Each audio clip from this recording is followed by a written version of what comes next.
Long ago in the ancient kingdom of Edo, there lived a humble blacksmith named Idoi. Known for his skilled hands and quiet wisdom, Idoi lived in a modest hut by the edge of the great forest. One night, under a blood-red moon, he had a vivid dream. In the dream, a glowing figure, an ancestral spirit, appeared and spoke, "Forge the blade that shall never know rest. It shall choose its master and reveal the hearts of men." Idoi awoke drenched in sweat, the voice echoing in his ears. Taking it as a divine message, he set out to gather the rarest materials: iron from the forbidden hills of Equin, fire from a lightning-struck tree, and water from the sacred river Asi. Forging the cursed sword. For 7 days and nights, Idoi toiled. Sparks lit up the forest as he worked with an intensity never seen before. When the blade was finally finished, it gleamed with an eerie blue light, humming softly like it had a life of its own. Idoi tried to sheathe it, but no matter the material, wood, leather, or bronze, the sword refused. It cut through every scabbard as if through air. Disturbed but mesmerized, Idoi realized the sword was not his to keep. He took it to the Oba, king of Edo, believing it was destined for a great warrior. The Oba's decision. The Oba, a just and noble ruler named Oba Esagi, gathered his court. Priests, warriors, and elders came to witness the sword. The sword vibrated in the presence of the Oba, and when the crown prince, or Hokuo, touched it, it flashed with light. The elders gasped. The sword had chosen its master. Oba Esagi hesitated. "A sword that cannot be sheathed is a sword that demands blood," he warned.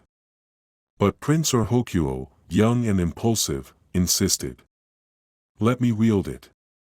I shall defend Edo from its enemies and become the greatest warrior our people have known."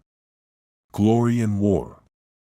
Prince Hokuo took the sword and led battles against rival kingdoms. With the blade that could not be sheathed, he became a living legend. The sword cut through enemies like fire through dry leaves. Songs were sung of his bravery, and towns fell at his feet. But the sword's power began to change him. Each time Hokuo tried to rest, the sword would hum and glow, pushing him to fight again. Peace became unbearable. He began provoking conflicts just to satisfy the blade's thirst for blood. The once beloved prince became a feared warlord. The curse revealed. One night, an old priestess from Usulu visited the palace. She warned the Oba, "That sword was forged with spirit fire. It will consume any man who cannot master his spirit. It must be quenched by the tears of the innocent." Prince Hokuo laughed. "Let it consume me, for I am stronger than any curse."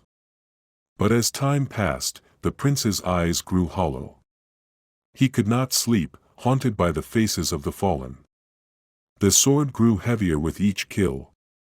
Blood stained his dreams, and his mind began to fracture. The fall of Hokuo. Driven mad, Hokuo declared war on neighboring villages that had once been Edo's allies. The Oba, heartbroken, ordered his son to return and lay down the sword. But Hokuo refused. In a final act of desperation, Oba Esagi rode into battle himself to confront his son.